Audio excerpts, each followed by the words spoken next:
अस्सलामुअलैकुम। Programme night addition में हम आपको खुशामदीद कहते हैं। नाजरीन, क्या वाकई लॉन्ग मार्च का मकसद अर्ली इलेक्शन से बढ़कर आर्मी चीफ की तैनाती पर आ चुका है? वज़ीर आज़म पाकिस्तान शहबाज शरीफ ने आज ये इंकशाफ किया है कि इमरान खान ने एक बिजनेसमैन के ज़रिए मुझे अक्टूबर में पैगाम भेजा कि आर्मी चीफ की तैनाती पर मुज़ाकरात कर लेते हैं, क्योंकि वो आर्मी चीफ की तैनाती पर मशवरा करना चाहते हैं। उन्होंने ये प्रपोजल दिया कि 3 नाम मैं भेज देता हूँ, 3 आप दे दें।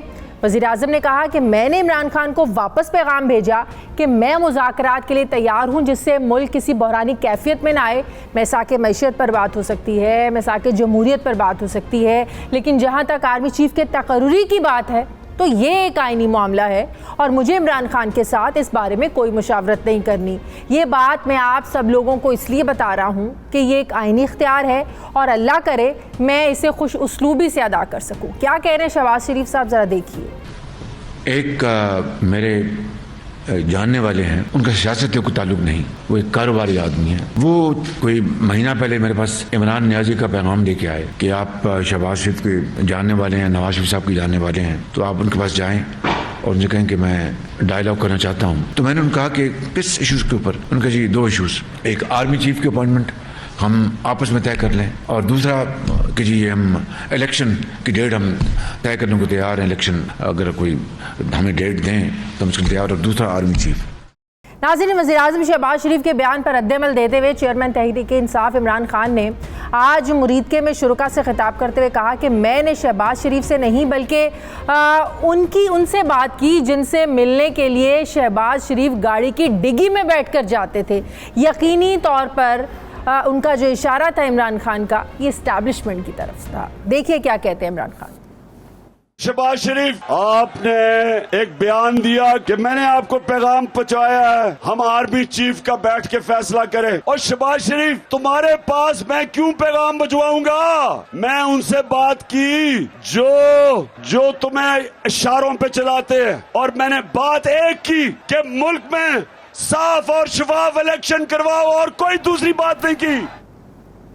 नाज़रीन, इमरान खान का लॉन्ग मार्च इस्लामाबाद की तरफ रवा दवा है। बज़ाहिर यही बताया जा रहा है कि इस लॉन्ग मार्च का मकसद मुल्क में फौरी और शफाफ इंतखाबात का ऐलान करना है, मगर लगता ऐसे है कि बात अब बढ़ गई है और सबके सामने आ रही है। ज़रा इस बात की तस्दीक कर रहे हैं कि अब मुतालिबा अर्ली इलेक्शन के साथ साथ आर्मी चीफ की तैनाती तक पहुँच चुका है, और यही वजह कि इमरान खान ने जनरल बाजवा को भी आइंदा इंतखाबात तक मुद्दत मुलाजमत में तोसी देने की बात की थी, और मेरे ही प्रोग्राम में खान साहब ने इस बात की खुद तस्दीक की। लेकिन उन्होंने कहा कि इसका सियाको सबा कुछ और था और उनका मुतालिबा मेरिट पर तैनाती है, जिस पर वो चाहते हैं कि नवाज शरीफ और जरदारी जैसे लोग इस अहम तैनाती का हिस्सा ना हो।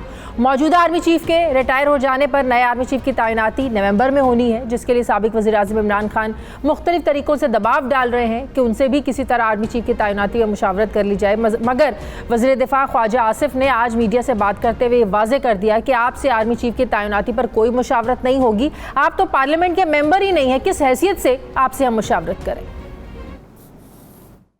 वज़ीर आज़म साहब ने कहा कि इमरान खान ने उनको अप्रोच किया कि चीफ ऑफ स्टाफ की जो अपॉइंटमेंट है वो हम इकट्ठे मिलकर कर लेते हैं। इमरान खान कौन होता है इसमें मशवरे देने वाला या मशवरे ऑफर करने वाला? वो तो इस वक्त जो है कौमी असेंबली का मेंबर भी नहीं है। नाज़रीन, आर्मी चीफ की तैनाती अर्ली इंतखाबात की तारीख, वजह जो भी है, पीडीएम हुकूमत और पीटीआई के दरमियान सियासी डेडलॉक अब शिद्दत इख्तियार करता जा रहा है। कोई सालिसी काम नहीं आ रही है, कोई मुज़ाकरात की सूरत नज़र नहीं आ रही है, बल्कि तसादुम का ख़तरा बढ़ता जा रहा है। लाशें गिरने के दावे किए जा रहे हैं। मुल्क में जारी सियासी अदम इस्तेहकाम में ठहराव कैसे लाया जा सकता है? हुकूमत इसमें क्या रोल प्ले कर सकती है? मैं बात करूंगी। मुझे ज्वाइन कर रहे हैं मुस्लिम लीग नून के सीनियर रहनुमा मोहम्मद ज़ुबैर साहब। अस्सलाम वालेकुम, बहुत बहुत शुक्रिया ज़ुबैर साहब आपका। ज़ुबैर साहब, शहबाज शरीफ साहब कहते हैं कि इमरान खान ने मुझे पैगाम भिजवाया कि आर्मी चीफ की तैनाती पर हम बैठ कर मशवरा कर बात करते हैं, 3 नाम आप दें, 3 मैं देता हूँ। इमरान खान ने आज खुलेआम इसकी तरदीद कर दी कि मैं आपसे क्यों बात करूँगा, मैंने तो उनसे बात की जो आपको इशारों पर चला रहे हैं। तो फिर ऐसी अफवाहें क्यों फैलाई जा रही हैं? कल भी ऐसी अफवाहें सामने आई, फैलाई गई कि इमरान खान अहम मुलाकात के लिए वापस लाहौर जो है ना वो चले गए लॉन्ग मार्च छोड़कर। तो कौन ये सारा प्रोपेगेंडा कर रहा है? कौन ऐसी अफवाहें फैला रहा है कि इमरान खान जो है वो चाहते हैं कि किसी तरीके से शहबाज शरीफ से मुज़ाकरात कर लें? पहले ये जो दूसरा आपने अफवाह की बात की है कि जी वो एक अहम मीटिंग के लिए वहाँ लाहौर वापस चले गए हैं, ये किसी और ने नहीं फैलाई थी। ये सेक्रेटरी जनरल असद उमर ने उसका जिक्र किया था कंटेनर में खड़े होके कि इमरान खान साहब को जाना पड़ गया बहुत अहम मुलाकात के लिए, और तो किसी ने नहीं कहा था। उसकी कॉन्ट्रडिक्शन खुद खान साहब ने बाद में कर दी थी। उनको ये नहीं पता था कि असद ने क्या कहा है। वो एनीवेज उन्होंने कहा ये तो फैसला ही हुआ था कि लाहौर में ही रुकेंगे रात को। तो वो तो that is insignificant for us. ये जो आर्मी चीफ की तैनाती है, देखिए Imran Khan is on record publicly. ये बाकी तो अंदर क्या बात हुई है वो तो जाहिर है इमरान खान साहब जो भी कह लें, लेकिन पब्लिकली उन्होंने 2-3 दफ़ा बड़े खुल के इजहार किया कि आर्मी चीफ की अपॉइंटमेंट के हवाले से। आपने अभी जिक्र किया, आपके इंटरव्यू में भी जिक्र किया उन्होंने। एक तो पहले उन्होंने ये कहा था कि प्रेजेंट आर्मी चीफ को उनका टेन्योर एक्सटेंड कर दिया जाए जब तक इलेक्शंस नहीं होते। तो ये तो एक उनकी अपनी मंतक थी। फिर उसके बाद एक चीज़ सामने आई जो कि खुद इमरान खान ने उसको कंफर्म भी किया कि जब DGISI ने बताया कि जी मार्च में जब उनको बातचीत हो रही थी और वोट ऑफ नो कॉन्फिडेंस होने वाली थी, तो उस वक्त उन्होंने तौसीह देने की बात की आर्मी चीफ को, और अनलिमिटेड या पता नहीं फॉर लाइफ टाइम तौसीह देने की, जिसको उन्होंने कंफर्म भी किया। हाँ, लेकिन उन्होंने सिर्फ उसमें ये इमरान खान साहब कह रहे हैं कि वो आउट ऑफ कॉन्टेक्स्ट है, मतलब और भी मेरे ही प्रोग्राम में खान साहब ने बात की कि आउट ऑफ कॉन्टेक्स्ट और सियाको सबाक से हटकर बात की गई। क्या मतलब सियाको सबाक से हटके नहीं, उन्होंने जो एक्सप्लेन किया, जो मैंने देखा आपका इंटरव्यू, उसमें उन्होंने कहा कि ये उस कॉन्टेक्स्ट में ऑफर की गई थी कि अगर आपको वो लोग ऑफर कर रहे हैं, यानी कि उस वक्त की ऑपोजिशन PDM आपके टेन्योर को एक्सटेंड करने की, तो वो तो मैं भी कर देता हूँ। हाँ, तो ये है कि उनको क्या इतना इम्पोर्टेंट फैसला इस बेसिस पर करना चाहिए कि PDM क्या ऑफर कर रहे हैं।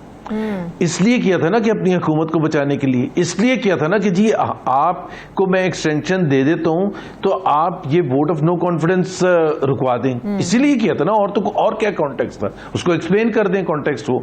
तीसरा उन्होंने एक चीज जो कही कि ये जो जहां नवाज शरीफ और जरदारी साहब का उन्होंने जिक्र किया, उन्होंने ये कहा बड़े क्लैरिफाई करके कि जी मैं चाहता हूं कि ऐसे जनरल को लगाया जाए जो मुहिब वतन है, और अगर आसिफ जरदारी और नवाज शरीफ साहब को की मर्जी से लगाया जाए तो उसमें क्वेश्चन मार्क हो जाएगा उनकी हुब्बुल वतनी पर कि कहीं ऐसा जनरल ना लग जाए।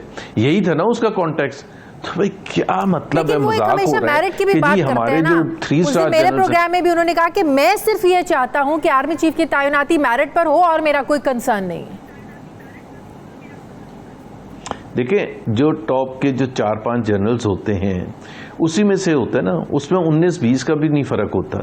वो जब ये कहते हैं ना कोई सीनियर या जूनियर, वो एक टर्म का या सेम टर्म के होते हैं, वो डिपेंड करता है पास आउट होने में उनकी रैंकिंग क्या हो। हाँ। तो वो होते एक साथ ही के हैं।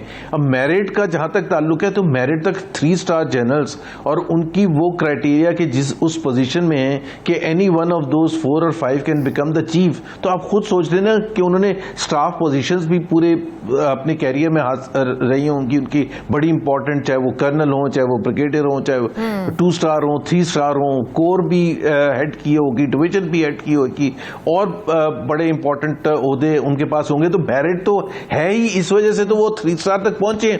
और अगर हम ये कह रहे हैं कि मैं चाहता हूं कि मेरिट पर, तो आप उस चीज को शक में डाल रहे हैं कि आर्मी का जो प्रमोशन का सिस्टम है वो मेरिट बेस्ड नहीं है। यही कह रहे हैं ना, बिकॉज 3 स्टार तक तो it is exclusively with the army cheap and the board, और वो जो उनका जो भी तरीकेकार है। तो हम आज ये कह रहे हैं कि जी आर्मी के जो जनरल्स बनते हैं वो मेरिट पर नहीं होते, क्योंकि उसी में से 4-5 में से, अच्छा वो लेफ्टिनेंट जनरल्स भी काफी सारे होते हैं, वो सारे एलिजिबल भी नहीं होते हैं to be considered for the army chief. वो तो टॉप के 4-5 होते हैं। टॉप के 4-5 में तो किसी का कोई रोल नहीं है, ना इमरान खान का as prime minister of Pakistan, ना नवाज शरीफ का, ना शहबाज शरीफ का, ना जरदारी साहब का।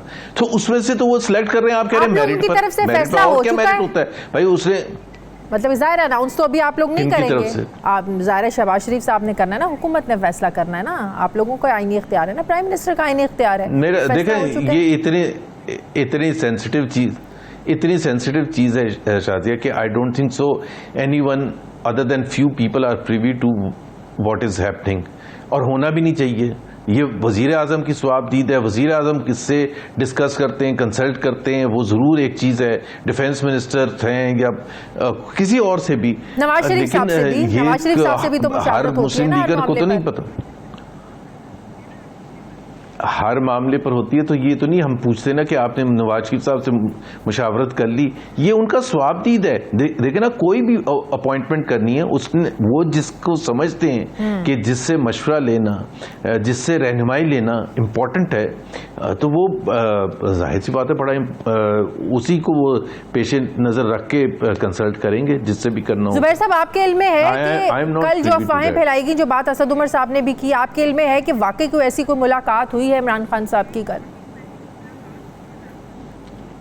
नहीं, कोई मुलाकात नहीं हुई। मेरा ख्याल है वो जानबूझ के एक उन्होंने तासुर देने की कोशिश की थी कि जी चूंकि हमारा इतना सक्सेसफुल है मार्च, तो उससे घबरा के अब हुकूमत ने वो कोई नेगोशिएशंस करने की बात की और इमरान खान ने कहा कि मैं खुद जाके बातचीत करूंगा, और वो लाहौर के लिए निकल गए बड़े इंपॉर्टेंट मुलाकात करने के लिए।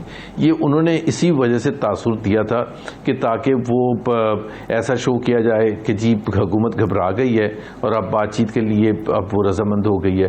तो आई डोंट थिंक सो कोई ऐसी बातचीत हुई।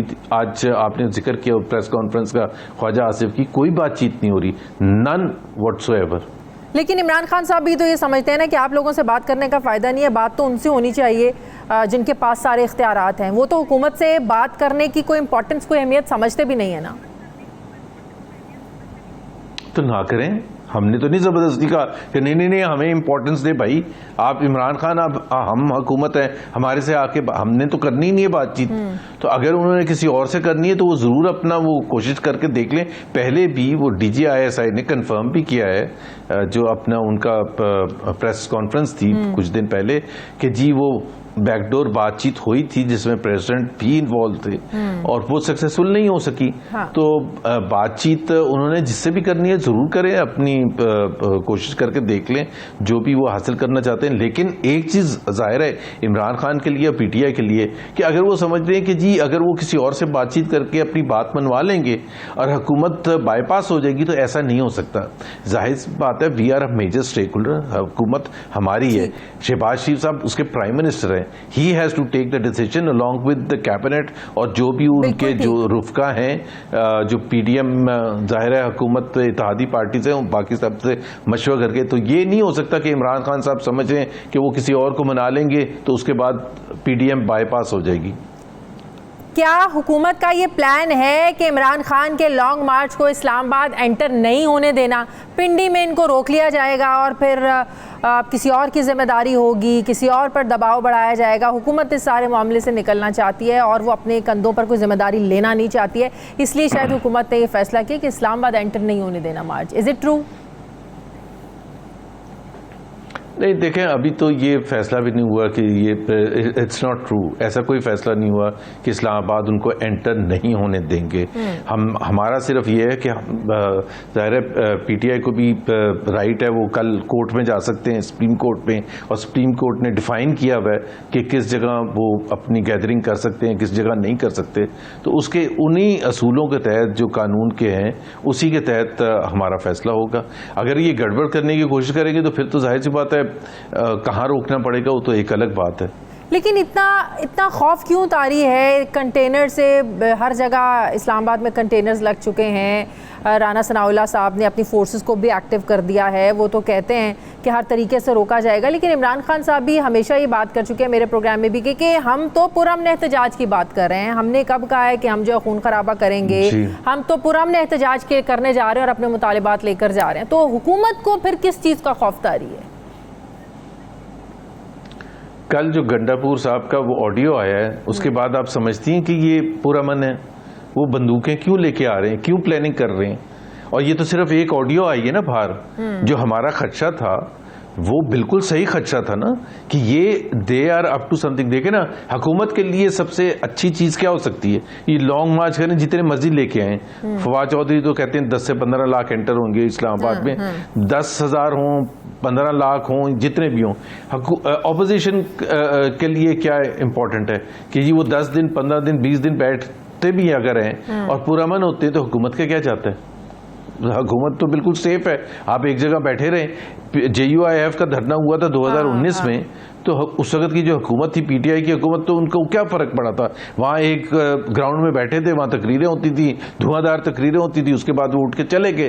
तो अगर वो करने के लिए तैयार है तो हुकूमत का तो कोई वो ही नहीं है। और मैं आपको शाजिया आपको याद दिला दूँ, 2 मई 25 को जो जुलूस लेके आए थे इमरान खान साहब धरना देने के लिए, उन्होंने जो मेन रीज़न बताई थी, जब उन्होंने कॉल ऑफ किया सुबह को, जाहिर है उन्होंने तो धरना देने के लिए बुलाया था जितने भी लोग थे, तो उन्होंने ये कहा था कि इसमें खतरा था दोनों तरफ से गोलियां चलने का, क्योंकि उन्होंने खुद नोटिस किया था उनके अपने सपोर्टर्स पे ऐसे लोग थे जिनके पास बंदूकें थी और इस किस्म के हथियार थे, जिसकी वजह से अगर वो फायर होता या उन पर फायर होता, वो जवाबी फायर करते, whatever, that is a separate thing.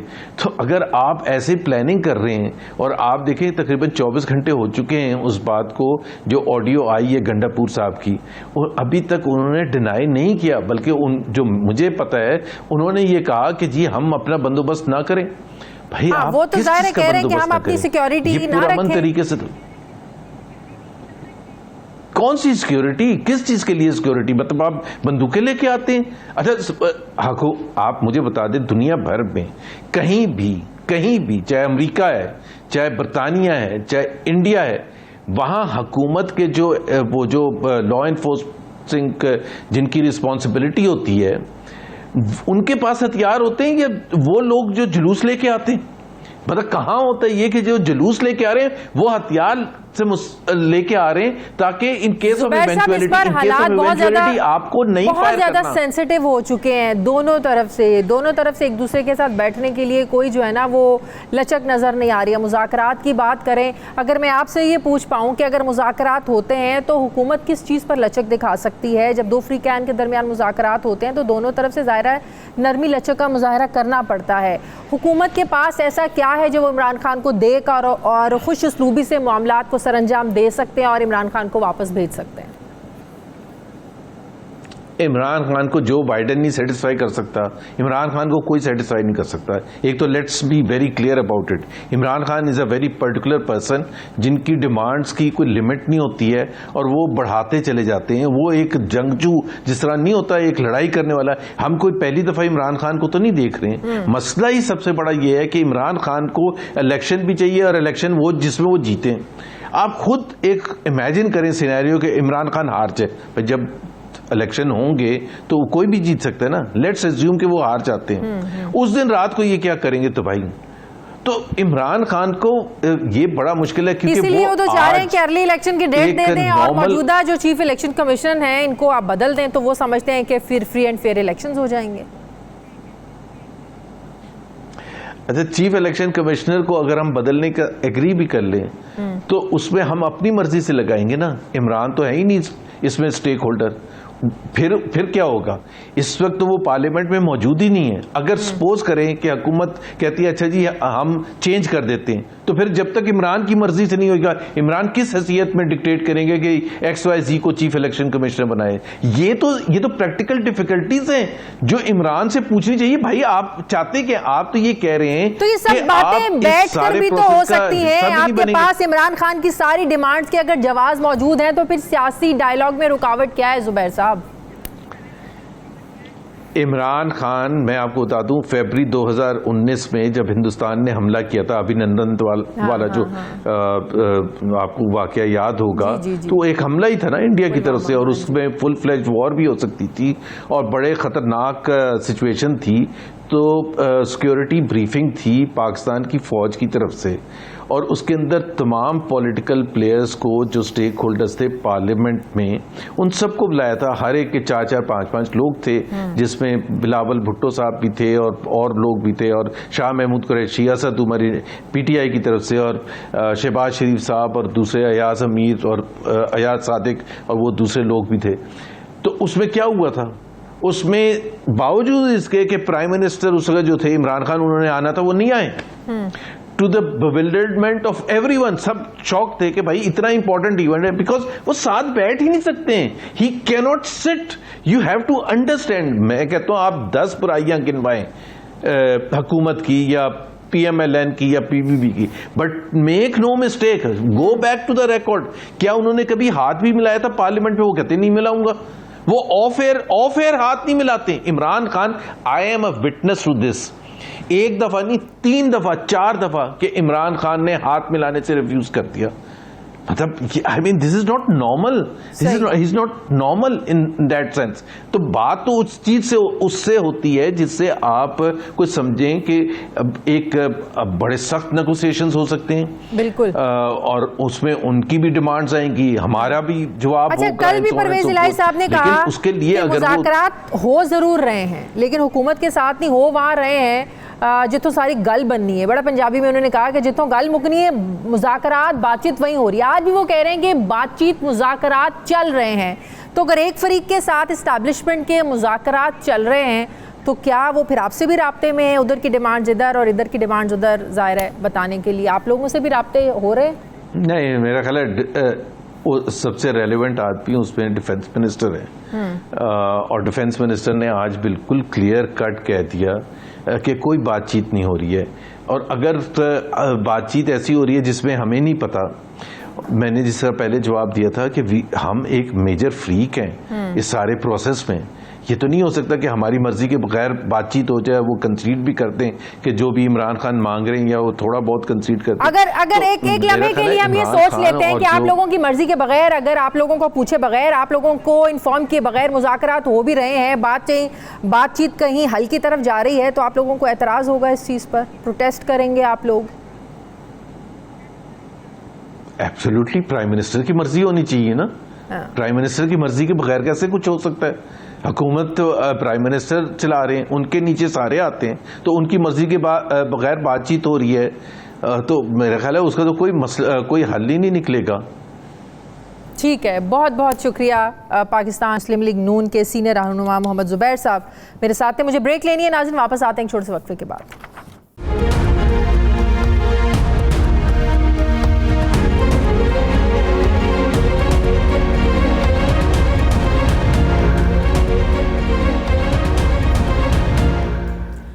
Break के बाद एक बार फिर से आपको खुशामदीद कहते हैं। पाकिस्तान तहरीक इंसाफ के रहनुमा अली जैदी साहब मुझे ज्वाइन करें। अस्सलाम वालेकुम, बहुत बहुत शुक्रिया अली जैदी साहब आपका।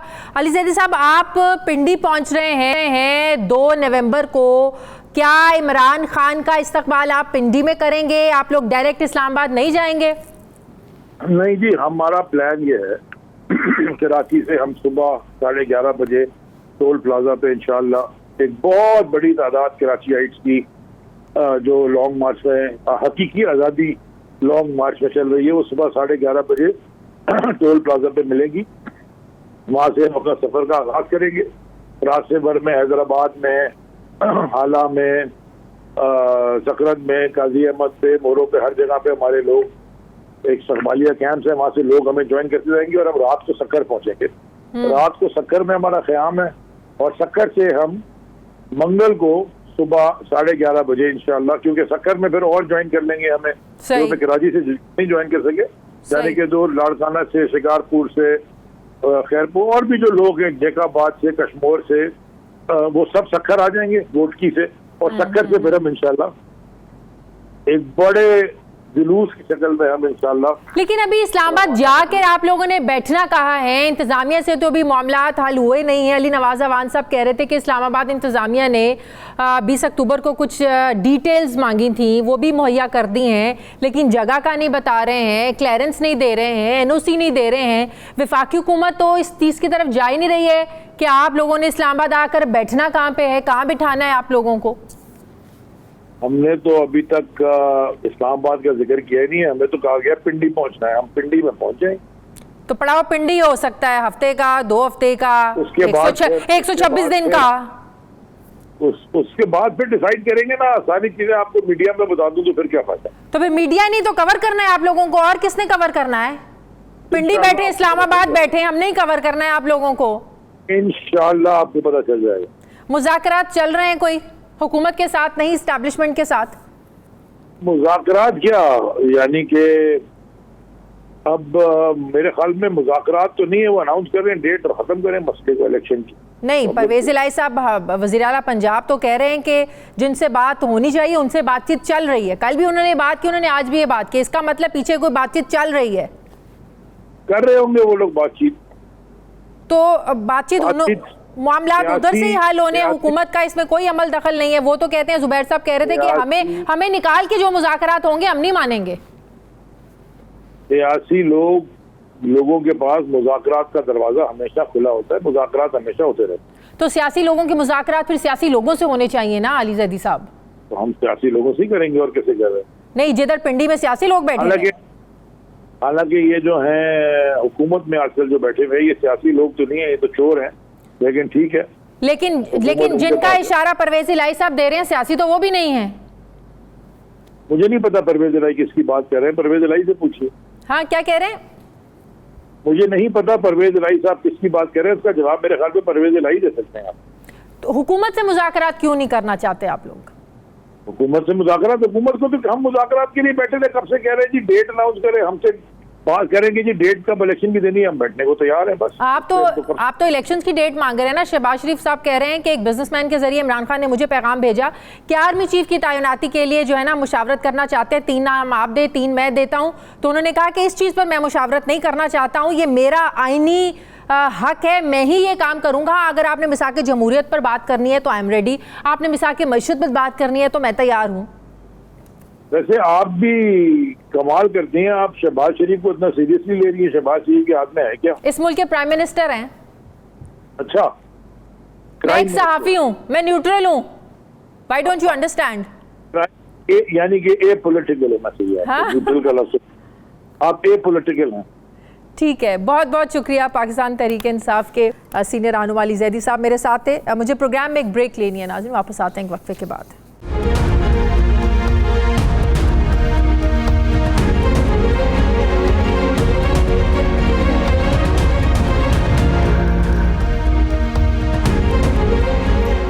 ब्रेक के बाद एक बार फिर से आपको खुशामदीद कहते हैं। सीनियर सहाफ़ी तज्ज़ियाकार मज़हर अब्बास साहब मुझे ज्वाइन करें। अस्सलाम वालेकुम, बहुत बहुत शुक्रिया। मज़हर साहब, अब तो जब हम किसी सहाफ़ी से बात करते हैं तो सबसे पहला सवाल यही पूछने को दिल करता है कि आप लोग ठीक हैं?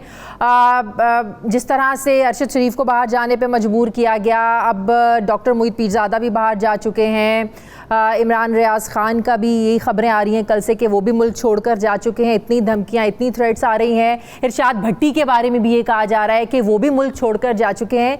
ये मुल्क में कैसे हालात पैदा कर दिए गए हैं मज़हर अब्बास साहब सहाफ़ियों के लिए कि अपने ही मुल्क में आप आसानी से आज़ादी के साथ रह नहीं सकते? शुक्रिया शादिया। देखिए, पहली चीज़ तो ये कि ज़ाहिर है अरशद शरीफ का जो वाक़या है वो तो बहुत ही मेरा ख्याल है हम सब के लिए आंखें खोलने के लिए काफ़ी है और सबको ही अलर्ट रहना चाहिए। लेकिन टू बी वेरी ऑनेस्ट, लोगों को मुल्क छोड़ के नहीं जाना चाहिए, यहाँ रह के लड़ाई लड़नी चाहिए। मैं किसी को, ज़ाहिर है सबको अपने अपने फ़ैसला करने का इख्तियार है, हक़ भी है हासिल, और उनकी और उनके ख़ानदान की अहले खाना की मजबूरियाँ भी होती हैं।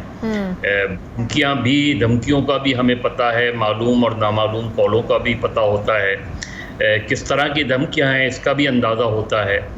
लोग मशवरा भी देते हैं और कोई हर्ज भी नहीं होता अगर आप कुछ अरसे के लिए मुल्क से बाहर चले जाएं। लेकिन मेरे ख्याल में जो है सबको मुत्तहिद होके इसका मुकाबला करना चाहिए।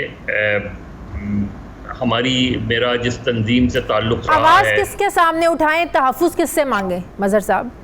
किसी से तहफ़्फ़ुज़ नहीं मांगे, आप निकलें और लोगों को बताएं। और मेरा ख्याल है कि जो मेरा जिस सहाफ़ी तंजीम से ताल्लुक़ रहा है आज वो यकीनन बहुत कमज़ोर हो गई है, तक़सीम भी हो गई है, जो कि अफसोसनाक है। लेकिन उनका हमेशा से एक उसूल रहा है उस तंजीम का, और उसके उसूल Pakistan federal union of journalist का एक हमेशा से एक उसूल रहा है कि हमारे ख़िलाफ़ अगर कोई मुकदमा कायम होता था तो हम ना ज़मानत क़ब्ल अज़ गिरफ़्तारी कराते थे, और अगर गिरफ़्तार हो जाते थे तो ज़मानत नहीं कराते थे। और बहुत बुरा वक्त देखा है हमारे साथियों ने, अंदाज़ा भी नहीं आज के जेलों में, काल कोठरी में किस तरीके से रखा जाता था। चक्की भी पीसी है हमारे रहनुमाओं ने, और ख़ुद सबसे पहले गिरफ़्तारी दी है और उसके बाद उनके फॉलोअर्स ने गिरफ़्तारी दी है, तो मिसाल भी कायम की है और सहाफ़ती उसूलों को भी जो है मलूज़ ख़ातिर रखा है कि जिन उसूलों की बुनियाद पर जो है तहरीक चलती थी, जिन उसूलों की बुनियाद पे ये तंजीम कायम थी।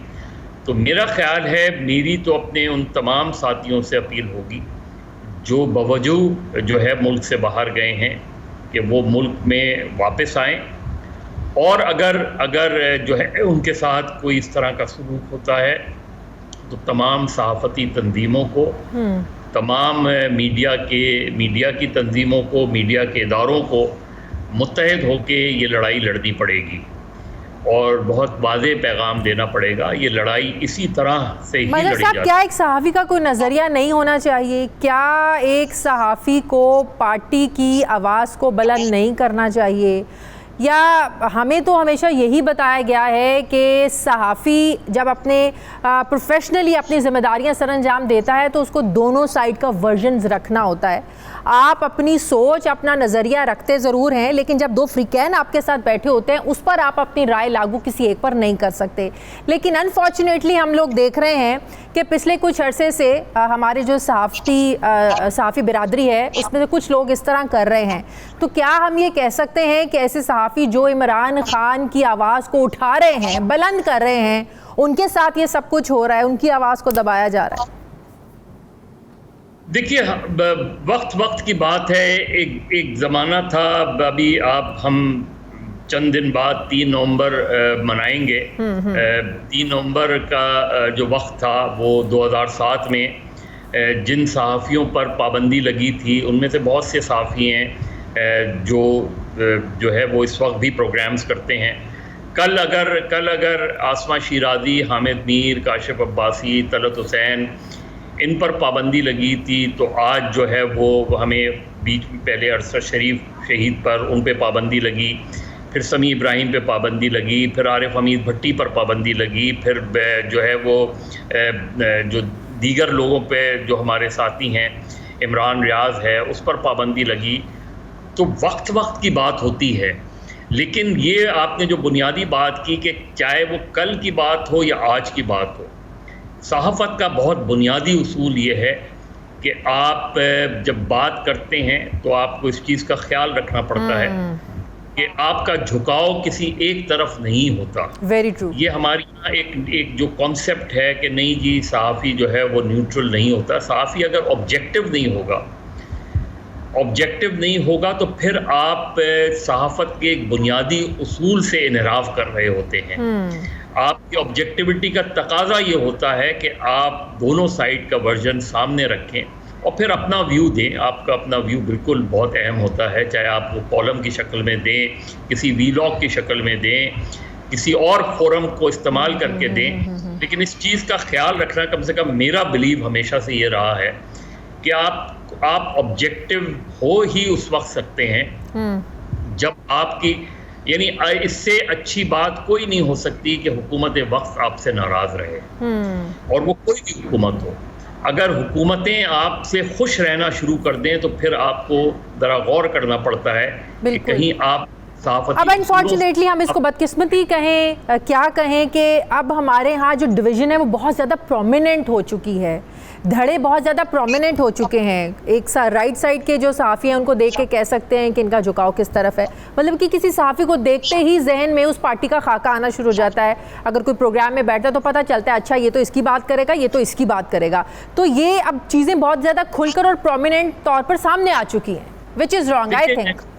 देखिए शादिया, सिर्फ यही नहीं है, बदकिस्मती से मीडिया हाउसेस को देख के अंदाज़ा हो जाता है। यानी आप मीडिया हाउसेस के जी, मैं इस नुक्ते नज़र का हामी हूँ तो मुझे ये चैनल को देखना चाहिए, मैं इस नुक्ते नज़र का हामी हूँ तो मुझे उस चैनल को देखना चाहिए। यही हमारी पॉलिटिकल अप्रोच हो गई है। और दूसरी ये कि सियासी जमातों और हुकूमतों को ये सोचना चाहिए कि आप चैनल से लड़ाई नहीं लड़ते, उसको मैनेज करते हैं।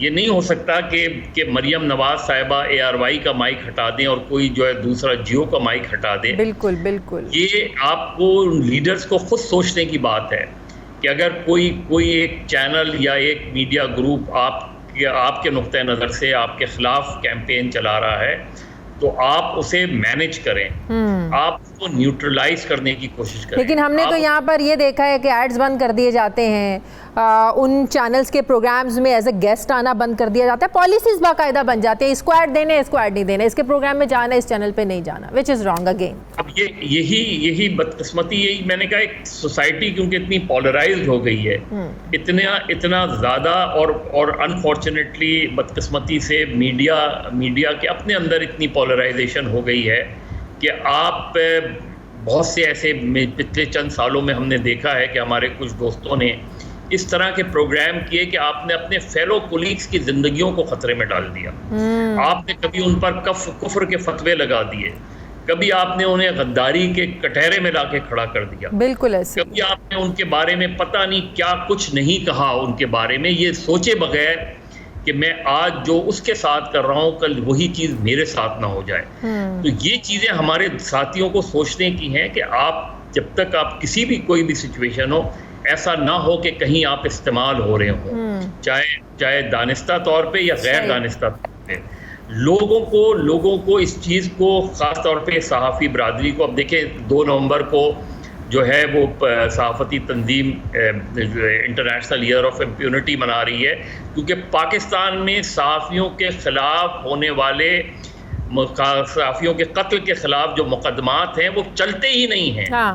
मुश्किल से 2 या 4 मुकदमात ऐसे हैं कि जिसमें मुल्ज़मान पकड़े गए और अदालतों में गए और किसी हद तक उनके जो है मुकदमात चले।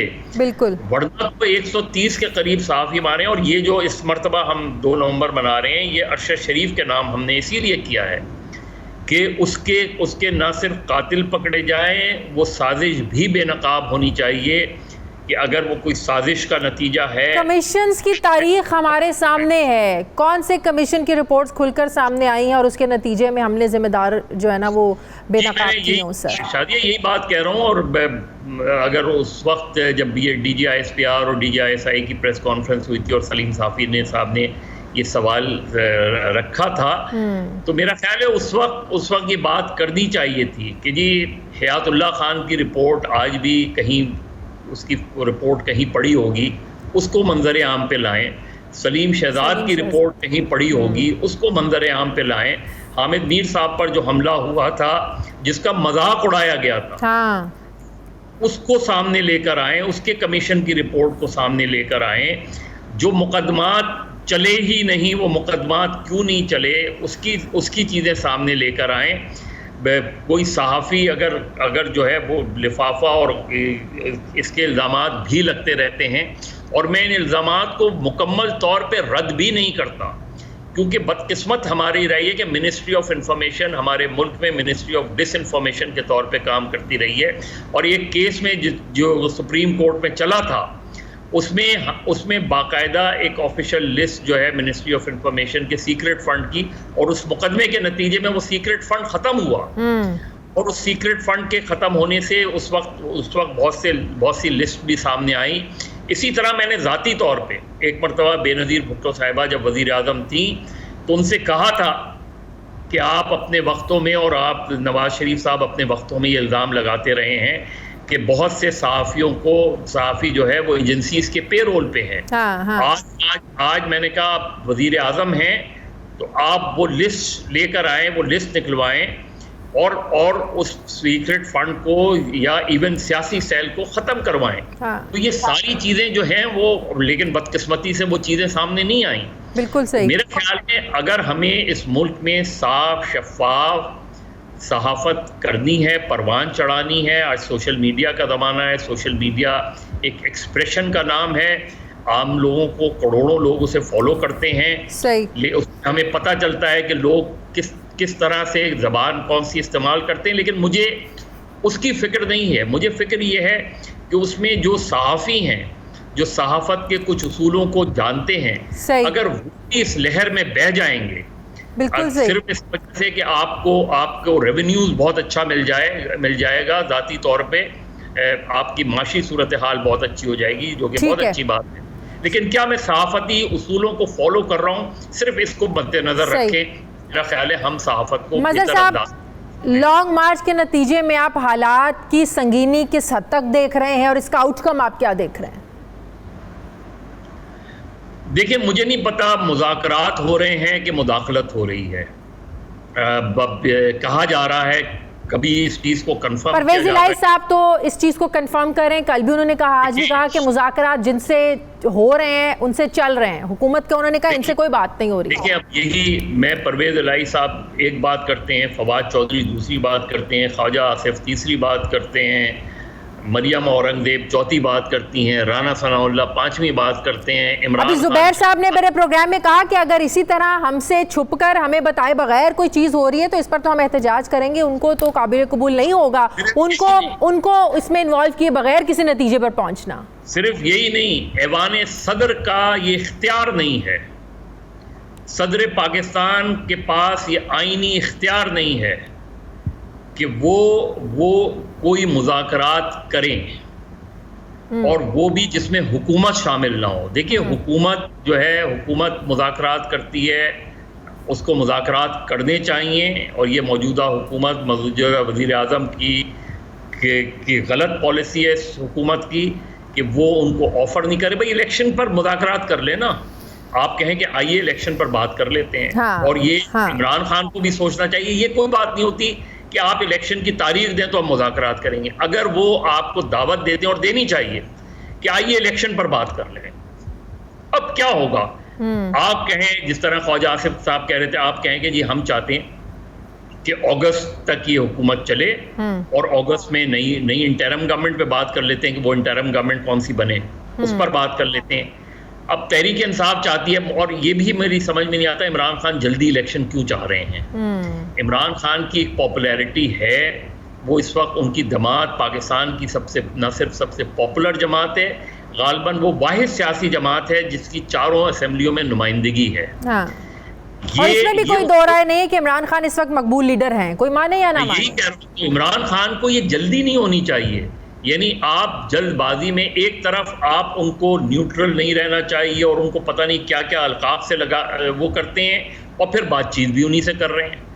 एक तरफ आप उनको सरेआम जो है नाम लेके आप क्या कुछ कहते हैं, और फिर ये भी तस्लीम करते हैं। आपको नहीं लगता ये जल्दी, इसके पीछे एक वजह ये हो सकती है कि इस वक्त इमरान खान मकबूलियत की जिस बुलंदी पर हैं, या जो अवाम का जो एक मोमेंटम बना हुआ है इस वक्त, जो अवाम का हाल इस हुकूमत ने महंगाई के नतीजे में किया है, ये सिचुएशन, ये वक्त सूट करता है इमरान खान को इंतखाबात के हवाले से? मजहर साहब नहीं, बिल्कुल। देखिए शादिया, यही जिस तरह मैं अब भी समझता हूँ, पहले दिन से मैं ये समझता हूँ, जिस तरह PDM ने अदम एतमाद की तहरीक लाके एक बहुत बड़ी सियासी गलती की थी। कोई बैठ के PDM का कोई रहनुमा मुझसे डिबेट कर ले कि वो कितनी बड़ी सियासी गलती थी, जिसके नताइज वो आज भुगत रहे हैं। इमरान खान मार्च 2022 में मकबूलियत कितने गैर मकबूल हो रहे थे, और आज मकबूलियत के उरूज पर हैं। हाँ। यानी तो आप तो PDM इसको बैठ के कोई भी आदमी बात कर रहे हैं, लेकिन इमरान खान साहब को ऐसी जल्दी क्या है? उनकी मकबूलियत नहीं कम होगी। हाँ। उनको इस वक्त ज़रूरत इस चीज़ की है कि वो अपनी तंजीम पर तवज्जो दें। हाँ। वो देखें कि आइंदा टिकट किसको देना है, किसको नहीं देना। आप अगले इलेक्शन की तैयारी करें। इलेक्शन की तैयारी आसान नहीं होती, और अभी दिसंबर में लोकल बॉडीज इलेक्शन हो रहे हैं। आपकी पंजाब में हुकूमत है, आप जमहूरियत के चैंपियन हैं, लेकिन आप पंजाब में लोकल बॉडीज इलेक्शन नहीं करा रहे। आप पिछले 4 साल से नहीं करा रहे लोकल बॉडीज इलेक्शन। ठीक है। यहाँ सिर्फ में Peoples Party local bodies election नहीं करा रही, तो ये अजीब मजाक है। तो अगर आपने, मेरे ख्याल में इमरान खान साहब को अगर वो ऐसा, बजाय इसके कि वो गैर सियासी कुव्वतों से मुज़ाकरात करें, और फिर जिस तरह कहा गया था कि जी रात को आप कुछ बात करते हैं, दिन में आके कुछ बात करते हैं, तो मेरा ख्याल है कि एक दो टोक मौक़िफ़ होना चाहिए, दो टोक मौक़िफ़ के साथ आगे बढ़ना चाहिए। सही है। मुज़ाकरात की दावत देनी चाहिए हुकूमत को इलेक्शन पर, और इस पर कोई डेडलॉक ना हो तो बेहतर है। कोई ब्रेक थ्रू, इसलिए कि ये मुल्क अब किसी और 3 नवंबर का मुतहम्मिल नहीं हो सकता। Very true, very true. बहुत बहुत शुक्रिया सीनियर तज्ज़ियाकार मज़हर अब्बास साहब मेरे साथ थे। हमारे प्रोग्राम का वक्त खत्म हो गया। फीडबैक ज़रूर दीजिएगा, अपना ख्याल रखिएगा। मुझे इजाज़त दीजिए। अल्लाह हाफ़िज़।